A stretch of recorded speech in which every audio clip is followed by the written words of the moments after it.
just going to sort of share part of my story and how I've sort of grown from the 8th grade until now. So in the 8th grade, I was just a happy-go-lucky kid, and I walked out to lunch one day. I don't know if Susan was sitting there or not. I don't think she was. But I heard somebody say, "Oh my gosh, here comes Kathy. Now all we're going to hear about is those stupid horses." I was crushed. Because since I was younger than this, I have been a horse lover. I started when I was about 5, riding horses. I used to trot and canter around the playground. I'm sure she remembers this. Whinnying with my friends. And I just lost my love of horses. So I got to the 8th grade and I thought, this is awesome. I finally know somebody who's going to be riding at the same barn I'm at. So it's Debbie, right? You just started riding a few years ago. Finally, I thought, I've got somebody who rides at the same barn I'm at. They know the same horses. If Shenanigan doesn't jump over the jump, I can vent and complain and she'll know exactly what I'm talking about.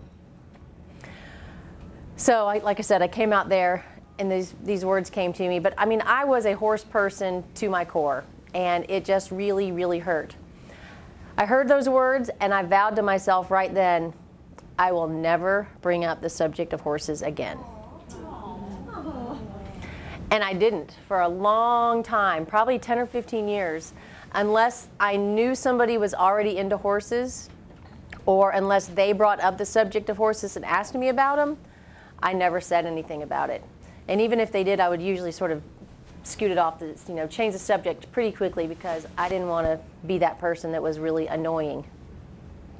And really, basically what that did was I lost my voice, because I became more quiet and more shy even after that. I wasn't really an extrovert to begin with anyway, but I just kind of got quieter and quieter. So it's kind of interesting, I think, that now I have this business where I have horses, so I have to talk about them. And can I get over that fear of talking about horses and thinking that they're the greatest thing since sliced bread, because they are. Y'all are just all missing out if you don't know that yet.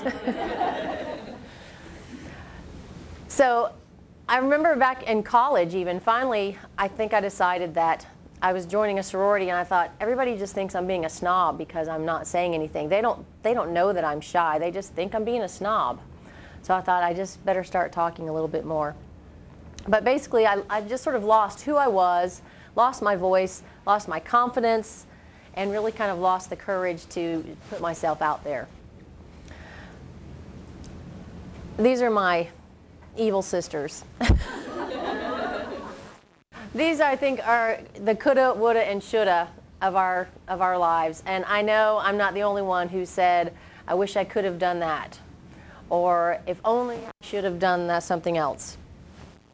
And I was probably about 10 years ago, I heard somebody say, don't let someone should on you. And I thought, that is a great line. It's a great line. And self either. Yes.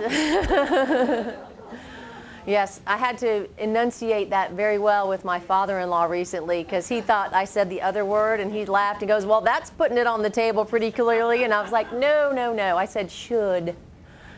So trying to get rid of these ladies and get them out of our head. Because we don't talk to other people like that normally, right? Like we talk to ourselves.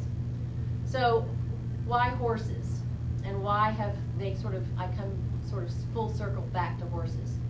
Well, they really make the truth visible.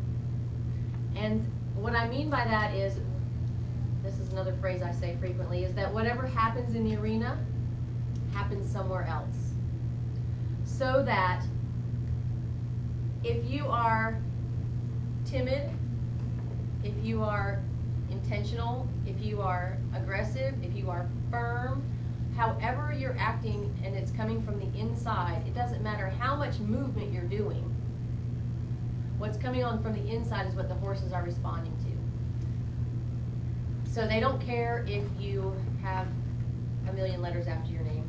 They don't care about your title. They don't care about your awesome new car that you just bought. They don't care that your kid just got a free ride to college. They really are only responding to who you are on the inside. And it's even who you are on the inside at that moment, because they're very present animal creatures. So I went to a demonstration. That's how I got into this line of work. Went to a demonstration and was sort of blown away, because I thought, this is how other people can benefit from this knowledge of horses without being a horse person, without ever riding, because we don't do any riding. So if you've seen the TED Talk, it's the same story that it's in there at the end, which is there was a man and he was given the task getting this one horse to stand still for 1 minute. Well, I'm thinking, it's not too hard. But the horse was kind of moseying around over there and taking a bit of grass, and then he'd mosey over here and take a bit of grass. And so the man would put him back. And this happened 2 or 3 times, where the horse would wander off and the guy would put him back. And then somebody at some point, I don't know where it came from, but there was a bucket of grain that was suddenly in the arena. And so the horse is thinking, oh cool, somebody brought me breakfast. So he's motoring right on over there.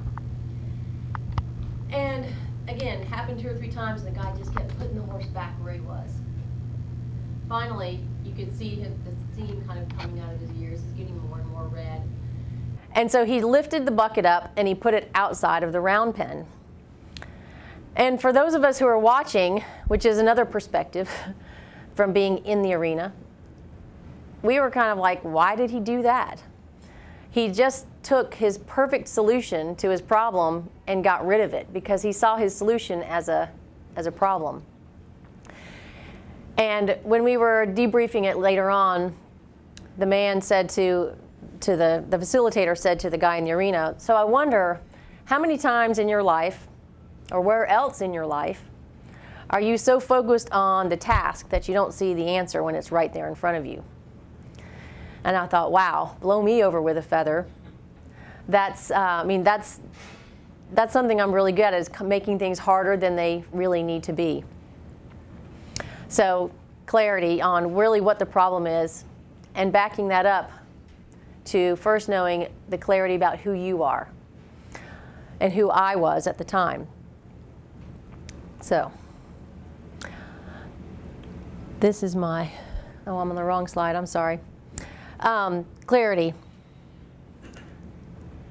You need to know who you are as a leader, as a person, as a leader, as a parent, before you're going to be able to lead other people well. And so you need to lead yourself first. And to gain clarity, there are different things that you can do. We're all over 30, 35, so we have the opportunity and to look back, to reflect back.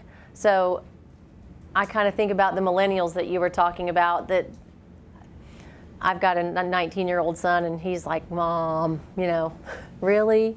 Like, Ben, you don't understand. There's some wisdom that you just, there's no way you can have it, because there's just things you haven't experienced. There was a commercial or a Facebook video that I saw not too long ago, and it was women that were sort of 60, 70, 80 years old. And these weren't like little old ladies. These were, one of them even said, we were the ones that burned our bras.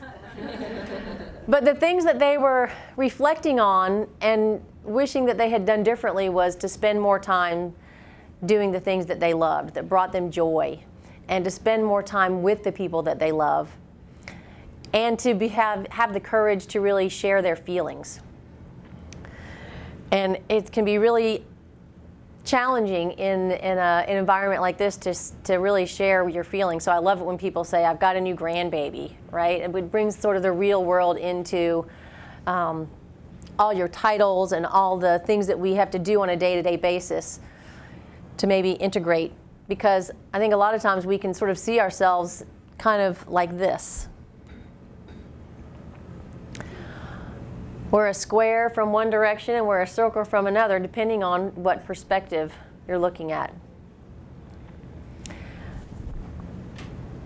And to be able to have that 30,000-foot view and then bring it down to a really small being aware of very subtle changes in yourself and in your emotions. And that's one of the things that the horses can help you with. There's this is my little horse, Rooster. And I've got 4 horses, but I kind of sort of two big ones and 2 little ones. And he's literally about this tall. He's very, very small. And she's squatting down, and she's in the 5th grade. Yeah. So he's definitely his own little horse with a big personality, but he is not a horse who's going to come up and meet you and say, hey, how are you doing? When I first got him, it took me about 2.5 hours to catch him. And it wasn't because he was afraid of me. It was because he thought, you have 2 legs, you don't have anything to offer me, so I can take care of myself. See you later. And gradually I've gotten better, and our relationship's gotten stronger, and so I don't have those problems anymore. But when people come to the arena to work with the horses, they have those challenges. And because he's so cute and because he's a challenge, that's always the one that people want to pet. We want to pet Rooster. We want to pet Rooster. Do you ever get to pet Rooster? And I tell them, yes, I do. But we've got this relationship built over some time. And sometimes relationships just take time. I would say always. So in the spirit of vulnerability and transparency one day, this group had been wanting to play with Rooster the whole day. They couldn't get anywhere near him, and they said, can you do it? Okay. And I don't normally like to demonstrate because people tend to want to then do on the outside what I'm doing. So they'll, if I'm crouching down, they'll crouch down. If I'm standing up, they'll stand up. If I'm moving my arms around, they'll do this. And it doesn't have anything to do with what not nothing, but the majority of what is where it's coming from is from the inside. So I said, okay, I'll demonstrate, but I'm going to make sure that I tell you everything that's going on in my mind, the conversation I'm having with myself and this horse as I'm approaching him. So I started walking over to him, and I see him, and he kind of gets tense, and his head goes up, and he's kind of looking at me out of the side of his eye. And I thought, this is not going very well. And I could tell that he was about to leave. He was about to run off. So I stopped for a second, and I thought, okay. Oh, okay, I better admit this to these people. So I told him, all right, here's what's going through my mind right now. Okay, Rooster, don't make a fool out of me. I'm supposed to be the expert here. We're supposed to have this great relationship. I should be able to just march right up and pet you, and you're ready to leave. So as soon as I admitted that to them, because horses know the truth no matter what, I tried to approach him again, and you could see him, his head had gone down, he was relaxed. And this time I was able to just kind of gently go up to him, got down on his level, just because that does make him more comfortable, because I'm a lot taller than he is. And I just was able to stroke him on the shoulder, and he even went and breathed out just a little bit, which is a big, huge compliment, because that meant that not only was I relaxed, he was showing me that I was relaxed because he was relaxed. So that's how they sort of speak in that still small voice, the little horses.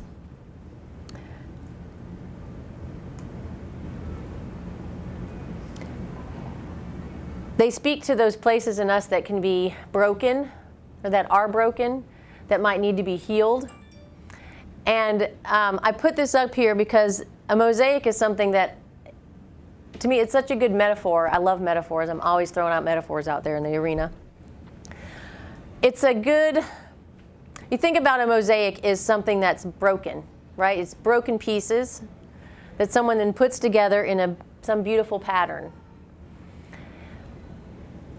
But if the black was missing, or if the orange was missing, it would look strange. I mean, it sort of needs all different colors in order to be complete. This is my other sort of illustration for sort of the same thing. This is Van Gogh's Starry Night.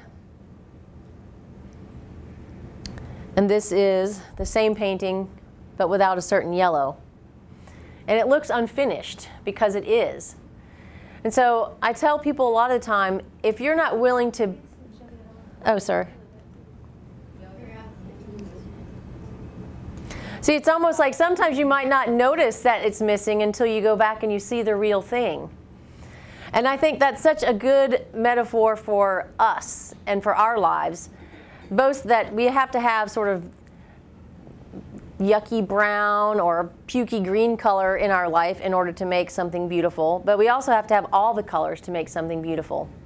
And if you kind of think about your life as a masterpiece, and if you forget to paint a color on there, or you leave a color out that really needs to be there, then you're kind of left with, oh, well, it's nice, but something's missing. And this is where it comes from for most of us anyway, from fear. And it robs you, really, of your authority. So think for a minute about that word authority. And I think about the word author. So do you own your story? Who's writing your story? Are you writing it? Are you letting other people write it?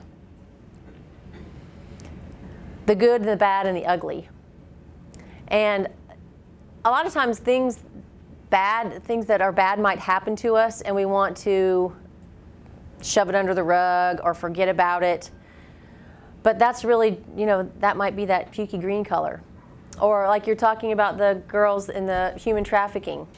I volunteered with a group in Dallas-Fort Worth area where we had, there was actually a safe house, and there were 3 girls living there, and they actually had horses. So I went down there to work with them and their horses. And it's so interesting to see them. First of all, I was amazed at how honest they were about where they had come from and where they were going. They were no longer ashamed of it because they knew that that wasn't who they are anymore. So think about the things that you're ashamed of and that you identify with. And maybe look at it from that different perspective. And see if you can change it around to look at it differently and see it as, instead of something that keeps you down, as your launching pad instead. Because this is the secret to being number one. I love Dr. Seuss. He's got some great wisdom. You have to be odd to be number one. And because 1 is an odd number. I had somebody who didn't get it one time, so I figured I better explain it.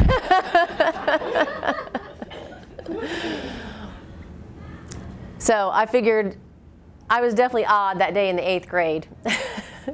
So, and still I'm probably odd for as much as I love horses, but that's who I am, so that's okay. All right. So courage. So think about for a moment, I want you to imagine being in a theater. The show hasn't started yet, but it's about to. And it's dark everywhere.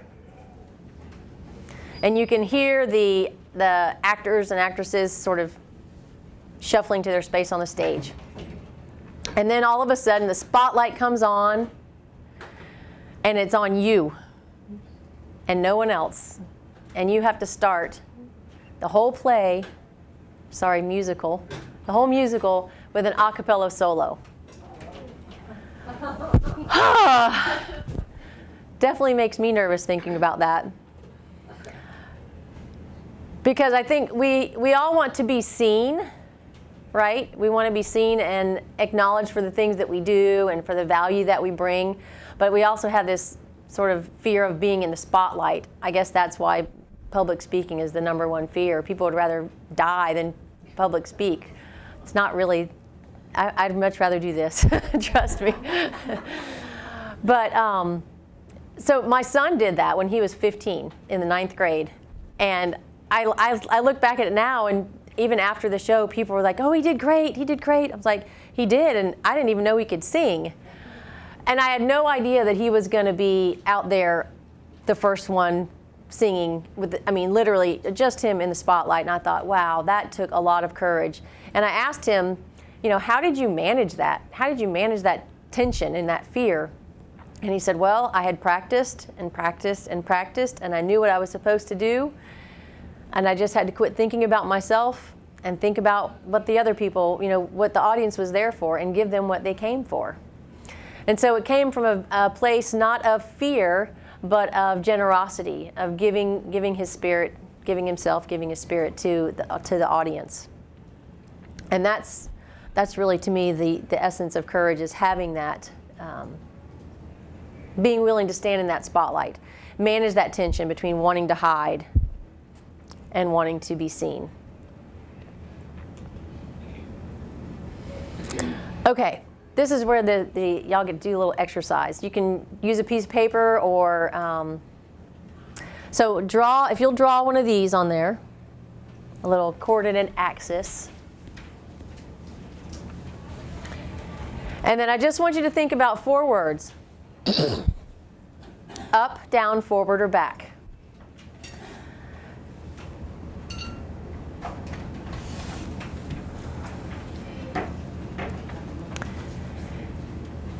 It doesn't need to be beautiful or anything.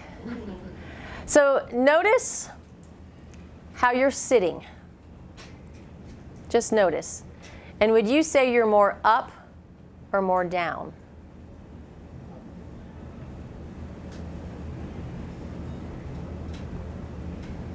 And then about how far up or down would you be on the up or down scales? Just sort of kind of go up. And then if you had to choose forward or back, which are you?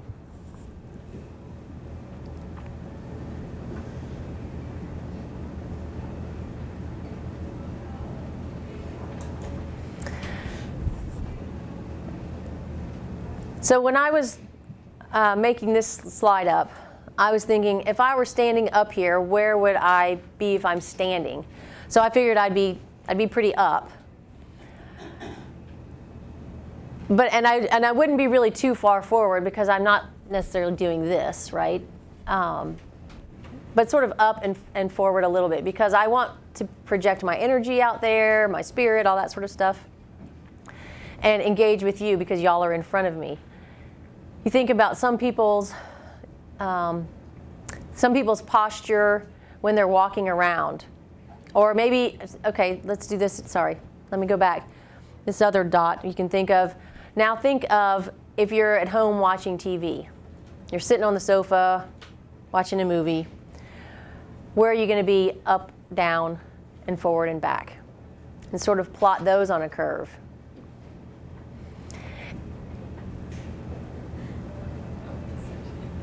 The opposite, yeah. So it feels very different depending on the context that you're in, maybe who you're talking to. So you might be able to use this same sort of exercise if you're talking to a child, or if you're talking to a state senator. How would they be different? How would your body language be different? Because that's really all that this is. If you're having a conversation with somebody, sometimes you can be leaning in and listening, and so this is sort of a forward and down. Sometimes you might be leaning back, and I'm sort of back and down in this different posture. And they can evoke different words in your own vocabulary that might be different from someone else's. So if you think about these 4 words and you plot these on the axis, where might they be? Because someone's facial expression might look kind of similar. Maybe not the confident one, but oftentimes when I'm speaking, I'll see somebody and they're kind of looking like this. And I'm thinking, are they really angry? Are they not liking what I'm saying? But they also might just be really concentrating really hard and thinking and processing. So you can't always go off of facial expression. But if you can sort of plot this and say, are they leaning in to listen, or are they really bored in listening? Or are they making this decision? Are they confident and that's why they're up? Or are they fearful and ready to fly because they're up? So just a fun little exercise to do. And oftentimes we'll do this sort of exercise with the people when they're out there walking around and working with the horses. Because it's a very different feel when you're walking with a horse, when you're walking with them like this, right? Or when you're walking with them like this. And my feet can go the same speed. But again, it comes from the inside of you, which is what the horses are going off of and reading off of. And really, we're all going off of those things too, but we like to put on the mask and ignore it or cover it up and try to be more so that we feel more accepted. Doesn't always work because there's something that's incongruent about us when we do that. And we all notice it on some level. Like if you meet somebody and you're thinking, there was something a little off about him, or I just didn't quite trust him, or you only trust him so far, that's probably why. It's because their inside's not matching their outside. I love this little girl. She's my confidence girl. So taking some steps to be courageous, I think, leads to confidence. I think courage comes before confidence. You have to take those little bitty steps. And so that's how you get here. That the outside can influence the inside, and the inside can influence the outside. Some of y'all may have seen Amy Cuddy's TED Talk, where she talks about power poses and body language. Have y'all seen that? No? Okay. Great talk. I think it's about 10 or 12 minutes. And she talks about, Who is it? her name's Amy Cuddy, Cuddy. She's done research on testosterone and cortisol levels. So cortisol is a stress-relieving hormone, and testosterone kind of gets you up and gets you moving. And so she said, if you need some more confidence and some more courage, she goes, you can influence your inside by your outside. So if you'll just stand for 2 minutes like this, or with your arms up in a victory pose, like if you've just crossed the finish line at, I'll say, a 100-yard dash, because I wouldn't be like this at the end of a marathon for sure. I'd be like this, but you know what I mean. That's how we can change it. So the physical, the mental, the emotional, they're all intertwined, and we can use one to affect the other one. And that's again where the horses can come in, because they are all three, and we are all three. All right. So having the courage to get back on when the horse has bucked you off is something that if you can just take that one step. And so getting that courage, stopping so that's the inside, maybe the physical, affecting the mental, affecting the emotional. So that can be a cycle that keeps going on and goes in the right direction instead of going a downward spiral. Knowing that it's okay to fail and that you can get back up, that's something I think a lot of kids these days are missing out on big time. Again, speaking of millennials, I had a friend recently who had put up an article about why millennials are such and such. I can't even remember. And anyway, my thoughts was, gosh, that article kind of sounds like you're blaming everybody else. Why not do something about it? And she didn't have a very good reaction to my response, but she seemed to feel very much like a victim, and that I don't know how hard it is for her. And I'm thinking, but I'm not trying to say that I'm blaming you for the things that you're going through, or that you should be ashamed or it's bad. But what if you look at that again like a launching pad instead of something to just complain about, and have that resilience and just take one step to do something? Because the folks that I know that are millennials are awesome. They are rocking it. They are starting their own businesses and doing things, inventing things that, I mean, it's amazing.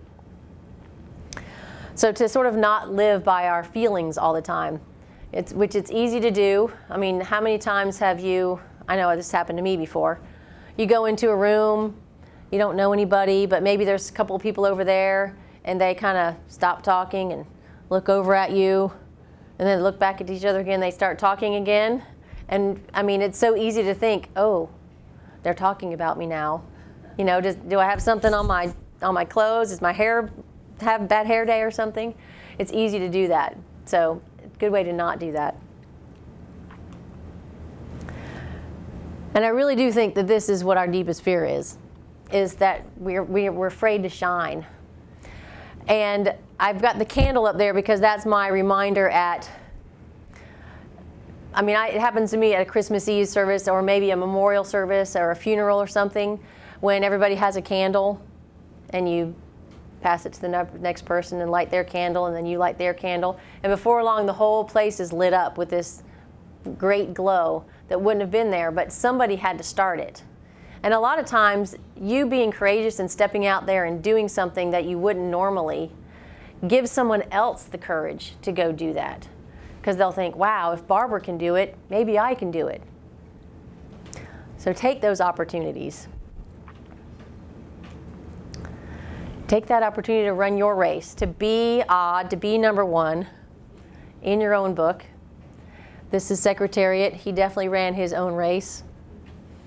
And to just get rid of coulda, woulda, and shoulda, because they're not nice people at all.